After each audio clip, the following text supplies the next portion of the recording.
Assalamualaikum warahmatullahi wabarakatuh. Nama saya Winda Dwi Kusuma Anwar, NIM 1810251004. Saya dari Program Studi Pendidikan Matematika Universitas Muhammadiyah Jember. Nah, gimana nih teman-teman selama pembelajaran di pandemi COVID-19 ini? Apakah berjalan dengan lancar ataukah ada materi yang kalian kurang paham? Nah, saya di sini akan menjelaskan tentang materi statistika matematika kelas 10 SMA. Apakah teman-teman yang di rumah masih ingat pembelajaran statistika matematika kelas 10 SMA ini terdiri dari apa saja? Yang pertama, itu ada pengertian dari statistika, pengertian data, penyajian data, dan pengolahan data. Yang pertama, pengertian dari statistika. Statistika adalah ilmu pengetahuan dengan cara mengumpulkan data, penyajian data, pengolahan data, dan lain sebagainya. Yang kedua adalah pengertian dari data. Data tersendiri adalah sejumlah informasi yang menggambarkan tentang kejadian atau suatu masalah. Nah, tadi kan sudah dijelaskan tuh poin-poin dari materi statistika itu apa saja. Pengertian data dan pengertian statistika sudah dijelaskan tadi. Nah, sekarang kita lanjut tentang penyajian data. Penyajian data itu terdiri dari apa saja? Ayo kita bahas bersama. Selanjutnya adalah penyajian data. Penyajian data terdiri dari beberapa poin yang sudah saya sebutkan tadi.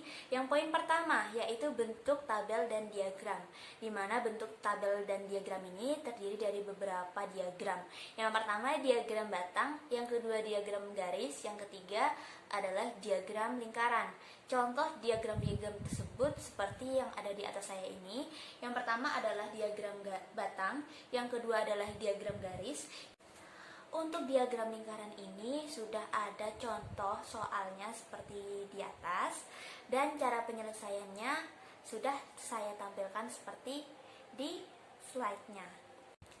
Yang kedua, yakni adalah tabel distribusi data tunggal, di mana di tabel ini terdiri dari 3 kolom. Yang pertama adalah kolom nilai, yang kedua adalah kolom turus, yang ketiga adalah kolom frekuensi. Contoh kolomnya seperti di slide berikut ini. Yang ketiga, tabel distribusi data kelompok. Di tabel ini terdiri dari beberapa. Yang pertama ada jangkauan, yang kedua ada banyaknya kelas, yang ketiga ada panjang kelas, yang keempat itu ada batas kelas dan tepi kelas. Di mana rumusnya seperti di atas saya ini, yakni jangkauan. Jangkauan itu data terbesar dikurangi data terkecil. Banyaknya kelas itu rumusnya K sama dengan 1 ditambah 3,3 log N. K di sini disebut dengan banyaknya kelas, sedangkan N disebut sebagai banyaknya data. Yang ketiga, menghitung panjang kelas. Menghitung panjang kelas dengan rumus P sama dengan J per K. J sendiri adalah jangkauan dan K adalah banyaknya kelas. Yang keempat ada batas kelas dan tepi kelas. Tepi bawah sama dengan batas bawah dikurangi 0,5, sedangkan yang untuk tepi atas sama dengan batas atas ditambah 0,5. Selanjutnya, yuk kita kerjakan contoh soal yang ada di slide. Yang pertama, kita akan menghitung jangkauan data. Rumus dari jangkauan data adalah J sama dengan X maksimal dikurang X minimal. X di sini sebagai data. Jadi data terbesarnya adalah 91 dikurangi 32 sama dengan 59. Untuk yang kedua, kita menghitung banyaknya kelas. Rumusnya dari banyaknya kelas adalah K sama dengan 1 ditambah 3 log 3 log N. N di sini adalah banyaknya data. Sama dengan 1 ditambah 3,3 log 40 sama dengan 1 ditambah 3,3 log 40 adalah 1,6 sama dengan 1 ditambah 5,3 sama dengan 6,3. Jadi banyaknya kelas adalah 6,3. 6,3 jadi terletak pada nilai 6, kelas ke-6. Yang ketiga itu kita menghitung panjang kelas, di mana rumus panjang kelas di P sama dengan J per K. Tadi kan kita udah hitung nilai J-nya berapa. Nilai J-nya adalah 59 dibagi 6. Hasilnya adalah 9,8. 9,8 ini kita bulatkan menjadi 10. Jadi panjang kelasnya adalah 10. Selanjutnya kita hitung batas kelasnya. Batas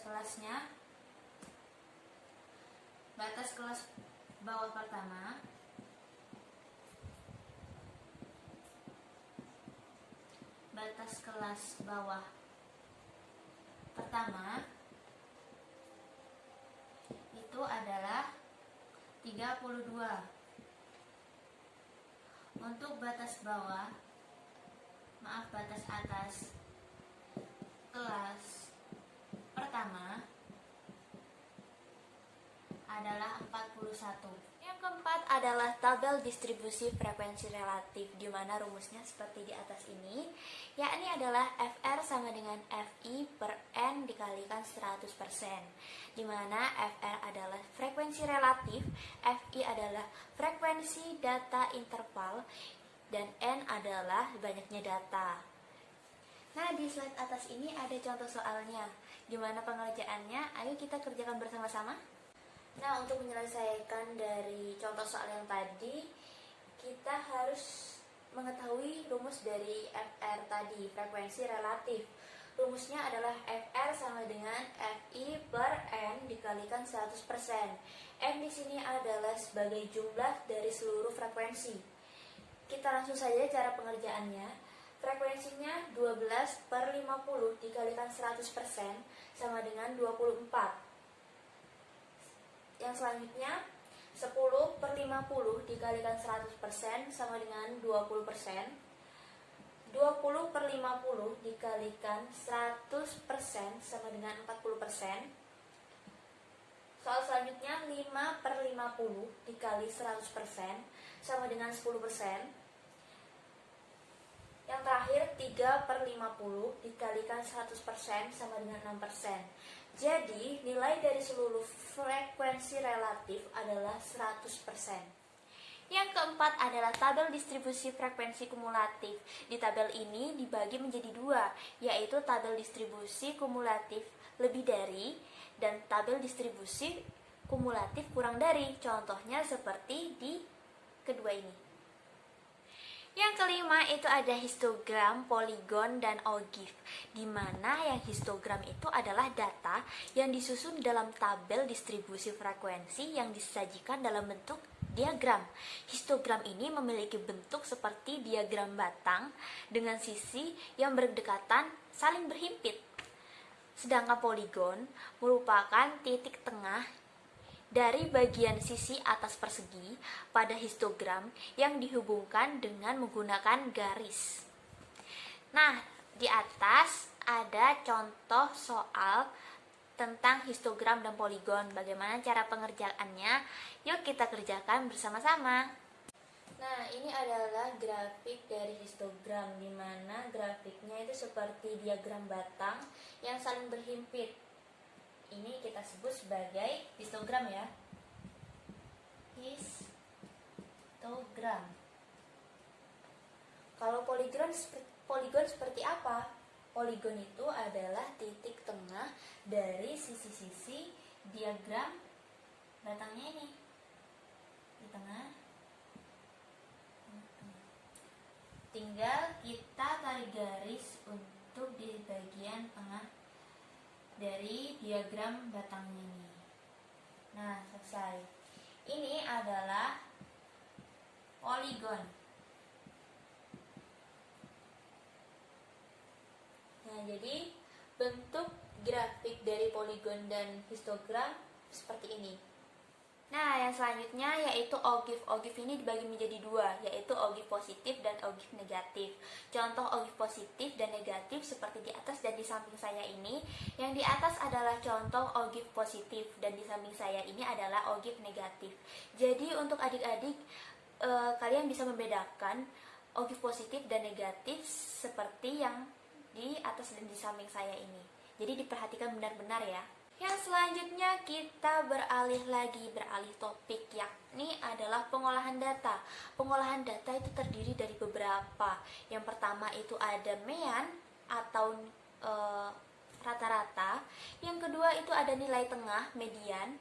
Yang ketiga itu ada modus. Di dalam mean ini terdapat data tunggal dan data kelompok.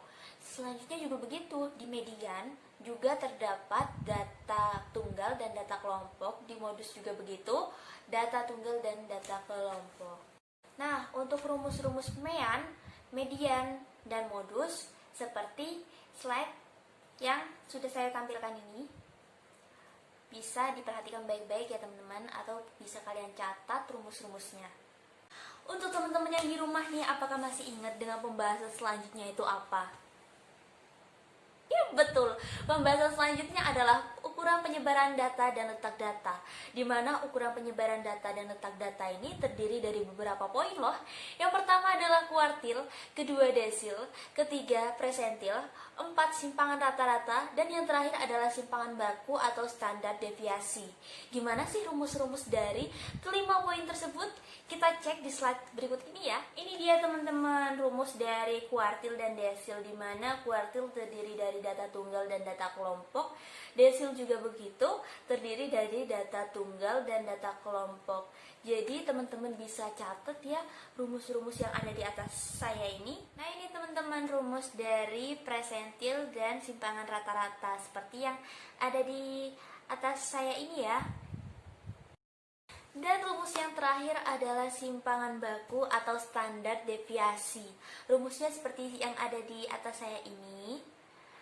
Untuk teman-teman yang masih belum mencatat atau belum sempat, kalian bisa di stop dulu video ini untuk kalian catat rumus-rumusnya sebelum kita beralih ke contoh soalnya. Nah, ini dia teman-teman contoh soalnya. Yang pertama, hitung rata-rata dari 6, 5, 9, 7, 8, 8, 7, 6. Langkah yang pertama, kita harus mengetahui rumus dari rata-rata. Rumus dari rata-rata adalah jumlah data dibagi dengan banyaknya data. Data yang tadi kita jumlahkan terlebih dahulu, lalu dibagi dengan banyaknya data. Setelah dijumlahkan, hasilnya adalah 56 dibagi 8 sama dengan 7. Jadi nilai rata-rata dari data tersebut adalah 7. Yang kedua, hitunglah median dari data 3, 2, 5, 2, 4, 6, 6, 7, 9, 6.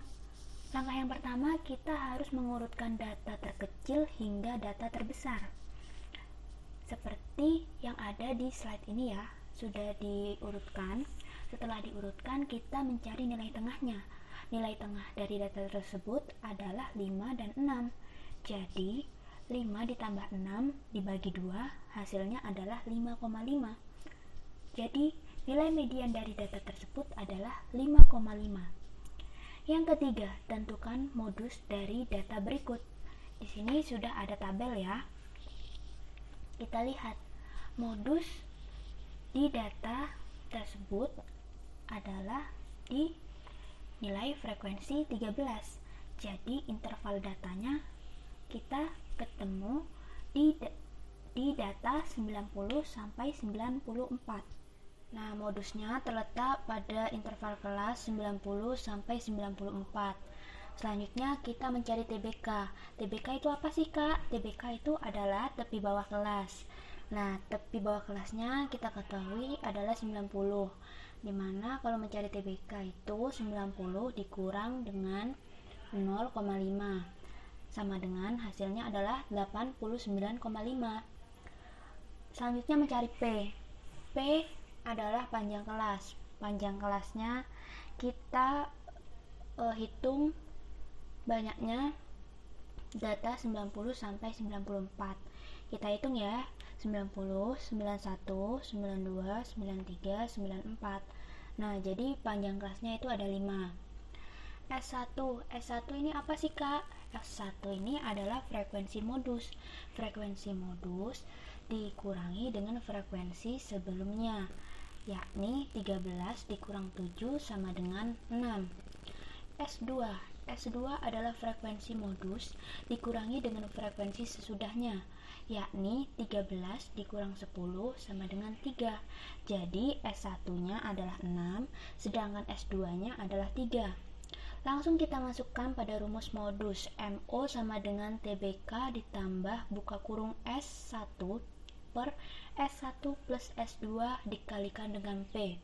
TBK-nya tadi kita sudah ketahui 89,5 ditambah 6 per 6 plus 3 dikalikan 5 sama dengan 89,5 ditambah 6 per 9 dikali 5 sama dengan 89,5 ditambah 3,33 sama dengan 92,83.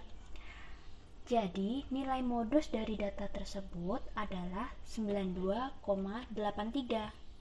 Yang keempat, diketahui data sebagai berikut. Datanya sesuai dengan di tabel slide ini ya.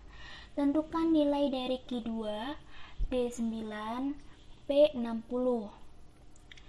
Yang pertama kita menghitung nilai kuartil 2-nya nih. Letak kuartil 2 sama dengan I per 4 buka kurung N plus 1. I-nya kan yang dicari adalah Q2, jadi I-nya kita ganti dengan 2. Jadi 2 per 4, N-nya adalah jumlah dari seluruh frekuensi. Jumlah dari seluruh frekuensi adalah 40. Jadi 2 per 4 buka kurung 40 ditambah dengan 1 sama dengan setengah dikali 41, hasilnya adalah 20,5. Jadi letak Q2 terletak pada kelas interval 51 sampai 55. Kenapa bisa sih Kak letak intervalnya di 51 sampai 55? Nah, kita buktikan dulu. Kita hitung di frekuensinya. 3 ditambah 6, 9. Terus karena masih belum memenuhi nilai 20,5, kita tambahkan lagi dengan yang di bawahnya. 3 ditambah 6, 9, 9 ditambah 6, hasilnya adalah 25. Jadi 20,5 ini termasuk ya pada data interval kelas 51 sampai 55.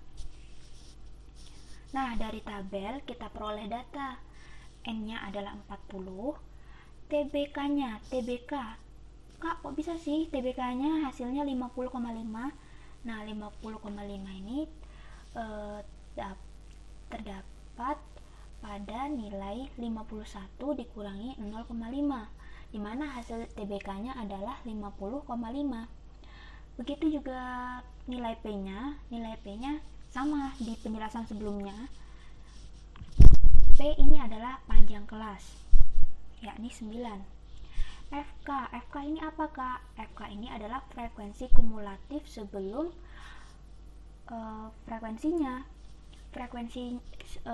frekuensi kumulatif sebelumnya yakni adalah 9. 3 ditambah 6 hasilnya adalah 9. Untuk FQ2, frekuensi kuartil 2, kan yang dicari kan Q2 nya tuh, jadi frekuensinya adalah 16. Nah, di sini kita tinggal masukkan pada rumusnya saja, di mana rumusnya QI sama dengan TB ditambah P buka kurung I per 4N min FK per FQI. QI-nya kita ubah menjadi Q2 ya. TB-nya 50,5 ditambah 5, 2 per 4 dikali 40 min 9 per 16 sama dengan 50,5 ditambah 5, 2 per 4 hasilnya itu kan setengah dibagi 40 hasilnya 20 minus 9 dibagi 16 sama dengan 50,5 ditambah 3,44 hasilnya adalah 53,94. Jadi, nilai kuartil 2 dari data tersebut adalah 53,94. Yang kedua, kita menghitung nilai D9. Letak D9 sama dengan I per 10 buka kurung N plus 1, di mana I-nya kita ganti dengan 9 menjadi 9 per 10 buka kurung 40 ditambah 1 sama dengan 9 per 10 dikali 41, hasilnya adalah 36,9. Jadi letak D9 terletak pada interval 61 sampai 66. Tadi saya sudah jelaskan ya bagaimana cara mencari interval kelas. Dari tabel kita peroleh data N sama dengan 40, TB-nya 60,5, P-nya 5, FK-nya 33, FD9-nya adalah 7. Langsung kita masukkan kepada rumus desilnya.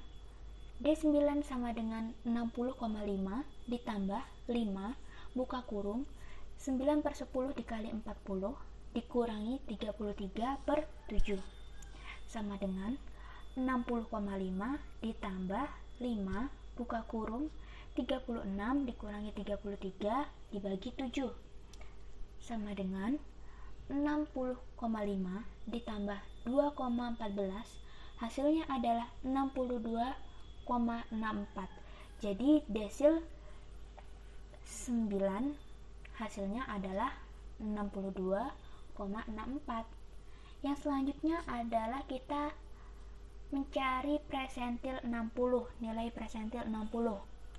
Letak P60 sama dengan I per 100 buka kurung N plus 1 sama dengan I-nya kita ganti menjadi 60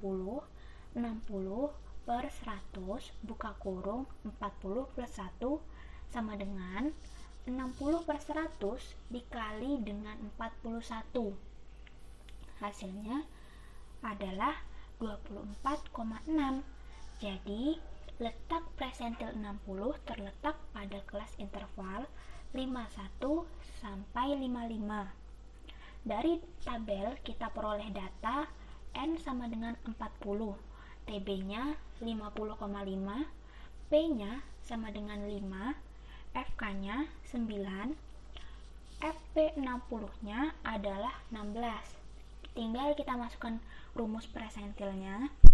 P60 sama dengan 50,5 ditambah 60 per 100 dikali 40 minus 9 dibagi dengan 16 sama dengan 50,5 ditambah 5 dikalikan dengan 24 min 9 per 16 sama dengan 50,5 ditambah 4,68 sama dengan 55,18. Jadi nilai presentil 60 hasilnya adalah 55,18.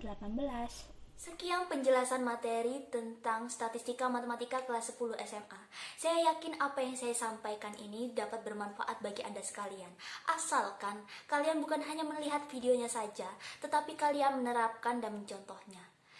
Sekian, terima kasih. Wassalamualaikum warahmatullahi wabarakatuh.